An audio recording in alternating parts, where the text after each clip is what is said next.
Welcome dear ऑकर्ड्स। आज हम एक हिस्टोरिकल वॉर मूवी देखेंगे जिसका नाम है एनिमी एट द गेट्स।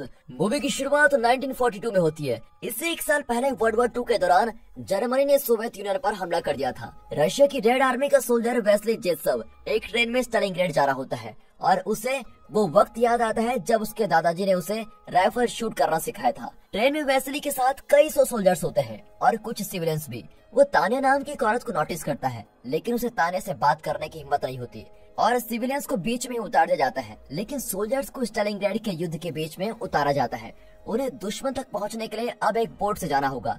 अब इस बात का फायदा उठाकर दुश्मन को देखते हैं और उन पर बमबारी शुरू कर देते हैं। इसमें कई सोल्जर्स मारे जाते हैं और बाकी के लोग बचने के लिए पानी में कूद जाते हैं। लेकिन युद्ध छोड़कर भागने के जुर्म में उन्हीं के सुपीरियर ऑफिसर्स उनको शूट कर देते हैं। जब बचे हुए सोल्जर्स डॉक पर पहुंचते हैं तो हर दो सोल्जर्स में से एक को राइफल दी जाती है और दूसरे को बुलेट्स के साथ उसे फॉलो करने का इंस्ट्रक्शन दिया जाता है। और ये जानते हुए भी कि ये सरासर खुदकुशी है, इन सोल्जर्स को जर्मनी आर्मी से लड़ने के लिए भेज दिया जाता है। लेकिन जर्मन्स इनको आसानी से हरा देते हैं।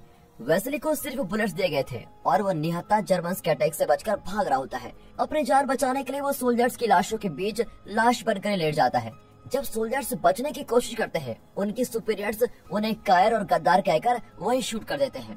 कुछ ही देर में वो जगह बिल्कुल लाशों से भर जाती है। फिर एक कार वहाँ से गुजरती है और एक टैंक उस पर फायर करता है और कार उलट पलट हो जाती है। उसमें से कमिश्नर डेनिलोव बाहर आता है और तुरंत एक फाउंटेन में जाकर लाशों के बीच लाश बनकर लेट जाता है। तब कुछ जर्मन सोल्जर्स आकर उन लाशों को शूट करते हैं ताकि कोई गलती से भी जिंदा न बचे। लेकिन डेनिलोव उस शूटिंग में बच जाता है। अब डेनिलोव एक लाश की राइफल उठाकर पास की एक बिल्डिंग के सोल्जर पर शूट करने की कोशिश करता है, लेकिन राइफल में बुलेट्स ही नहीं होते। तब वो रियलाइज करता है कि वो अकेला जिंदा नहीं है, बल्कि वेस्ली भी जिंदा है और उसके पास बुलेट्स हैं। वेस्ली उसे बुलेट्स देने को तैयार हो जाता है और कहता है कि एक्सप्लोजन का इंतजार करो, तब शूट करोगे तो किसी को पता नहीं चलेगा। लेकिन डेनिलोव एक पॉलिटिकल ऑफिसर है और वेपन्स के बारे में वो ज्यादा नहीं जानता, इसलिए वो वेस्ली को राइफल दे देता है। तब जर्मन सोल्जर्स की एक कार वहाँ पर आती है और वेस्ली फाउंटेन की दीवार के होल में छुप जाता है। जैसे ही एक्सप्लोजन सुनाई देता है, वो एक एक करके जर्मन्स को ठीक सर पर शूट करता है। कई घंटों बाद उन्हें रेस्क्यू करके हेडक्वार्टर्स लेके जाया जाता है। तब डेनिलोव कुछ पैम्पलेट्स प्रिंट करता है जिसमें वो वेस्ली के साहस के बारे में एक डिटेल्ड रिपोर्ट बनाता है। फिर कई दिन बाद चेयरमैन आता है और वहाँ स्टालिनग्रेड में डिफेंस की स्थिति को चेक करता है, क्योंकि स्टालिनग्रेड स्टालिन की ताकत का चिन्ह है। वे इस सिटी को खोना नहीं चाहते। हाल ही में दुश्मन से हारने के बाद वो बहुत परेशान होता है और अपने सबऑर्डिनेट से सुझाव मांगता है कि सोल्जर्स का मनोबल कैसे बढ़ाया जाए, लेकिन सभी वही पुराने घिसे पिटे आइडियाज देने लगते हैं। तब वेस्ली कुछ अलग ही आइडिया देता है। वो कहता है कि सोल्जर को पनिश करने के बजाय आर्मी को उनकी उम्मीद बढ़ानी चाहिए। उन्हें एक हीरो की जरूरत है जो उन्हें अपनी मातृभूमि की रक्षा करने के लिए इंस्पायर कर सके। वेस्ली का ये आइडिया सुपीरियर्स को बहुत पसंद आता है और वो वेस्ली को ही सोल्जर्स का हीरो बना देते हैं। अब वेस्ली को सीनियर लेफ्टिनेंट प्रमोट कर दिया जाता है। वेस्ली की फोटो हर न्यूज़पेपर में छपती है और उसे सोल्जर्स की हिम्मत का प्रतीक बताया जाता है। इतना ही नहीं, उसे स्नाइपर डिवीजन में प्रमोशन मिलता है। अब वेस्ली रशियन आर्मी के नेशनल हीरो के तौर पर माना जाता है और आर्मी का प्रचार चिन्ह भी माना जाता है। युद्ध में उसका हर कारनामा आर्मी ऑफिसर के हर एडिशन में छपता है और उसके गुणगान गाते हुए पैम्पलेट्स देश के हर दीवार पर लगाए जाते हैं। एक दिन अपने मिशन के दौरान वेस्ली और उसकी टीम एक छोटे लड़के से मिलते हैं जिसका नाम है सच्चा। वो वेस्ली को अपना हीरो मानता है और अपने छोटे से घर में इनवाइट करता है। जब वेस्ली वहाँ जाता है तो सच्चा की माँ उसके लिए डिनर बनाती है और उसका शुक्र अदा भी करती है कि आप हमारे देश को सुरक्षित रखने के लिए बहुत लड़ते हैं। कुछ ही देर में डेनिलोव भी वहाँ पर आ जाता है। वो अपने साथ ढेर सारे लेटर्स लेके आता है जो देश भर से वेस्ली के लिए आए हैं। फिर उम्मीद की रोशनी को कायम रखने के लिए डेनिलोव वेस्ली से उन सारे लेटर्स के जवाब लिखवाता है, लेकिन वेस्ली की स्पेलिंग से गलत होती है और डेनिलोव को उसकी मदद करनी पड़ती है। तभी वहाँ पर तान्या आती है जो सच्चा को अपना भाई मानती है। वो आर्मी में एक प्राइवेट के तौर पर काम भी कर रही है। उसने यूनिवर्सिटी में पढ़ाई की है, इसलिए वो जर्मन लैंग्वेज बखूबी जानती है। डेनिलोव उसे अपनी टीम में लेना चाहता है क्योंकि आर्मी को जर्मन समझाने और बोलने वालों की सख्त जरूरत है। लेकिन तान्या लोकल मिलिट्री ग्रुप के साथ रहकर दुश्मनों से लड़ना चाहती है क्योंकि लोकल ग्रुप में आदमियों की कमी है। तभी डेनिलोव उसको बताता है कि वो जर्मन इंटेलिजेंस के मैसेज डिकोड करके उनकी बहुत मदद कर सकती है। वो ये भी कहता है कि जर्मन बोलने वाले हर व्यक्ति के बदले में मैं 1 दर्जन सोल्जर्स यहाँ पर भेजने को तैयार हूँ।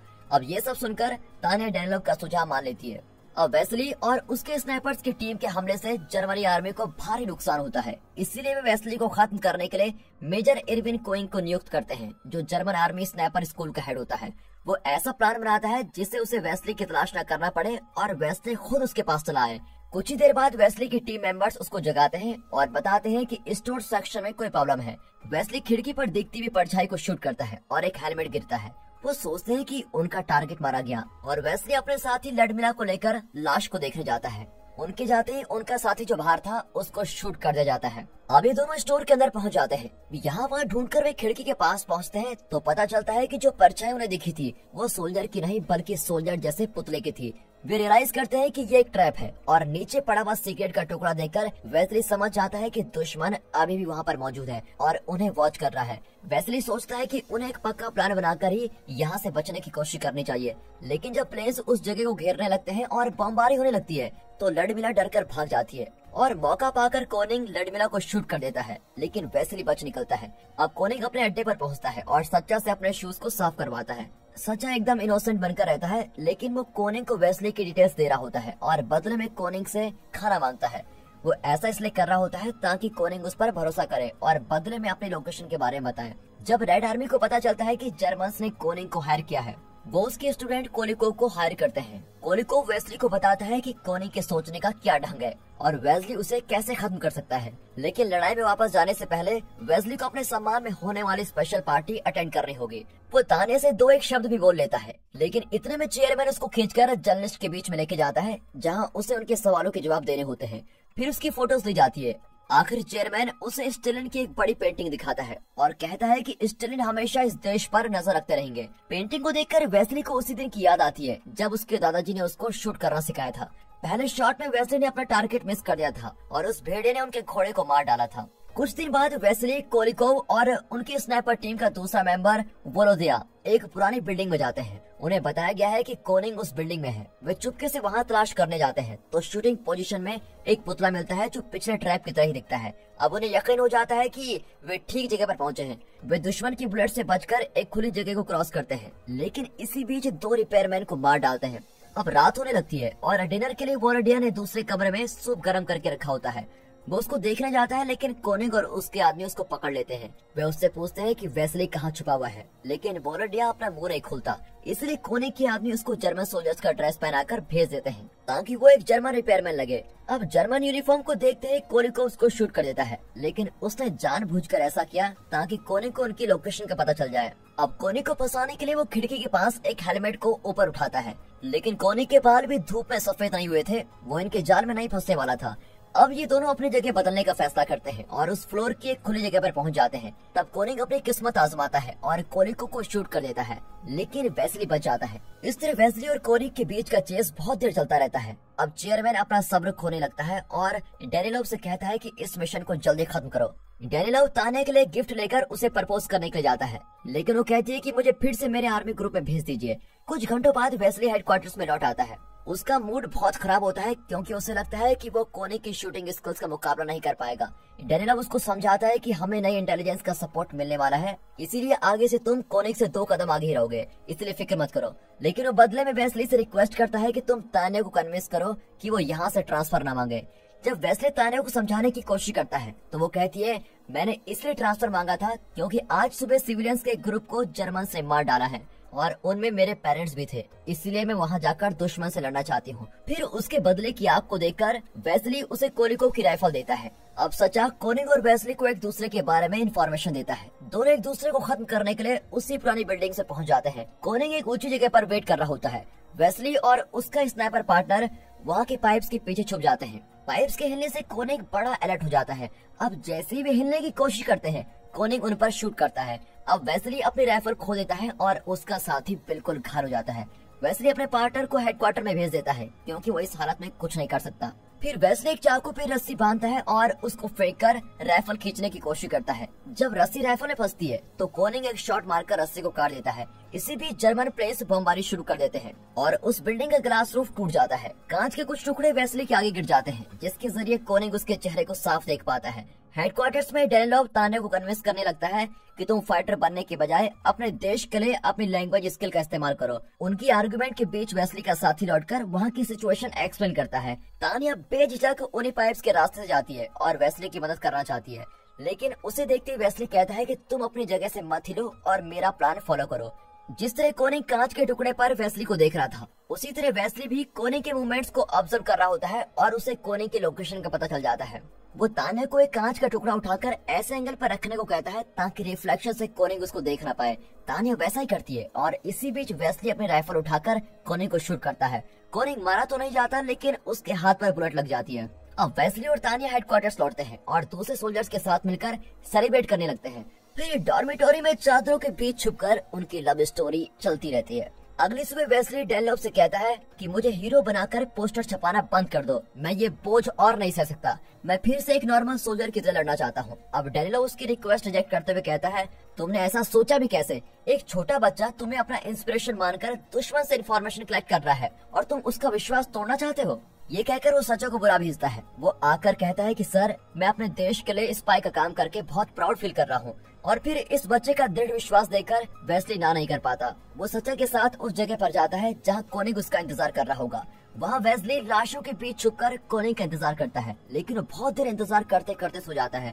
जब कोनिंग अपनी जगह से वेस्ली को देखता है तो वो उसको शूट करने जाता है, पर अचानक एक सोल्जर वहाँ आता है और लाशों की चीजें चुराने लग जाता है। वो वेस्ली को भी लाश समझकर उसकी आईडी वगैरह चुरा लेता है। अब जर्मन आर्मी उस सोल्जर को पकड़ लेती है। उसके पास वेस्ली का आईडी कार्ड देकर वे समझ जाते हैं कि वेस्ली मारा गया है। कोनिंग के मानने को बिल्कुल भी तैयार नहीं होता कि वेस्ली मारा गया है। उसे यकीन होता है कि वेस्ली अभी भी जिंदा है, लेकिन जर्मन आर्मी उसकी बात को इग्नोर कर देती है। अब कोनिंग फिर सच्चा से मिलता है और अपनी अगली लोकेशन भेजता है ताकि अगर वेस्ली अभी भी जिंदा हो तो वो उस जगह जरूर आएगा।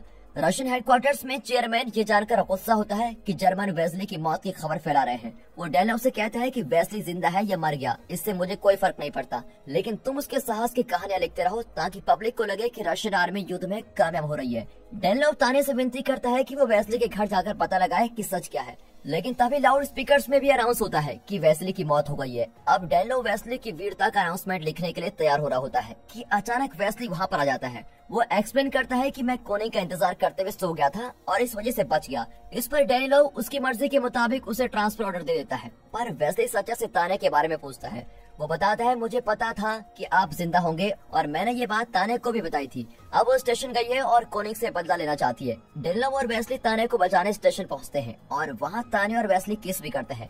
ये देखकर डेनलॉव को बहुत जलन होती है। वो हेडक्वार्टर्स वापस लौट आता है और वेस्ली की वीरता के बारे में रिपोर्ट लिखने के बजाय ये लिखता है कि वेस्ली गद्दार हो गया है। लेकिन वेस्ली और डेनलॉव ये नहीं जानते कि कोनिंग ने उन्हें स्टेशन में देख लिया था। अब वो जान गया है कि सच्चा रशियन के लिए स्पाई का काम कर रहा था, इसीलिए वो सच्चा को मार डालता है और उसकी लाश एक पोल पर अटका देता है ताकि वेस्ली वहाँ पर आ जाए। अब सच्चा की लाश देखकर तान्या से रहा नहीं जाता और वो कोनिंग से बदला लेना चाहती है, लेकिन वेस्ली उसको रोक देता है कि ये कोनिंग का कोई ट्रैप है, हमें वहाँ नहीं जाना चाहिए। अब दोनों एक प्लान बनाते हैं। वेस्ली कोनिंग के पीछे जाता है, फिर तान्या डेनलॉव से मिलती है और दोनों सच्चा की माँ से मिलने जाते हैं। वे उसे देश से बाहर जाने का एक स्पेशल पास देते हैं, लेकिन वो सच्चा के बिना कहीं नहीं जाना चाहती। पर वे सच्चा की मौत की खबर देकर उसे दुखी नहीं करना चाहते, इसलिए वे बता देते हैं कि सच्चा जर्मन के साथ मिल गया है। पर वो परेशान नहीं होती और कहती है कि वो कहीं जिंदा है, यही मेरे लिए काफी है। ये कहकर वो देश छोड़ने को तैयार हो जाती है। रास्ते में उसके नजदीक एक बॉम्ब एक्सप्लोड होता है और तान्या घायल हो जाती है। डेनलॉव सोचता है कि वो मर गई है, लेकिन सच्चा की माँ नहीं मानती। वो कहती है, मेरे पास ये स्पेशल पास है और ये मेरी बेटी है, इसे डॉक्टर की जरूरत है। इस तरह वो तान्या की जान बचाती है। वेस्ली और कोनिंग अपने अपने हाइडिंग स्पॉट्स पर होते हैं और एक दूसरे की लोकेशन नहीं जानते। तभी अचानक डेनलॉव वेस्ली के पास आता है। उसे लगता है कि तान्या मारी गई है, इसलिए वो अब जीना नहीं चाहता। उसने वेस्ली के बारे में झूठ लिखा था और उसे इस बात का पछतावा होता है और अब वो वेस्ली के लिए कुछ करना चाहता है, इसीलिए वो अपने हाइडिंग स्पॉट से बाहर आता है ताकि कोनिंग उसको शूट कर सके और उसकी लोकेशन वेस्ली को पता चल जाए। लेकिन वेस्ली दूर की सोचता है और तुरंत रिएक्ट नहीं करता। अब कोनिंग को लगता है कि उसने वेस्ली को मार डाला है और वो वेस्ली की लाश को देखने बाहर आता है। वेस्ली उसी का इंतजार कर रहा होता है और जैसे ही वो कोनिंग को देखता है, अपनी राइफल उस पर एम करता है। कोनिंग अपना हेड उतारता है और अपनी किस्मत को स्वीकार कर लेता है। कोनिंग को मारने के बाद वेस्ली उसकी राइफल निकालकर डेनलॉव की लाश के पास छोड़ देता है। फिर 2 महीने बाद दिखाते हैं जब जर्मन्स सरेंडर हो जाते हैं तो वेस्ली को तान्या का खत मिलता है कि वो जिंदा है और एक फील्ड हॉस्पिटल में उसकी देखभाल की जा रही है। जब सिटी थोड़ा सेफ हो जाती है तो वेस्ली उस खत में लिखे हुए एड्रेस पर जाता है और वे दोनों खुशी खुशी फिर से एक हो जाते हैं। और दोस्तों, इसी के साथ ये वॉर मूवी यहाँ पर खत्म।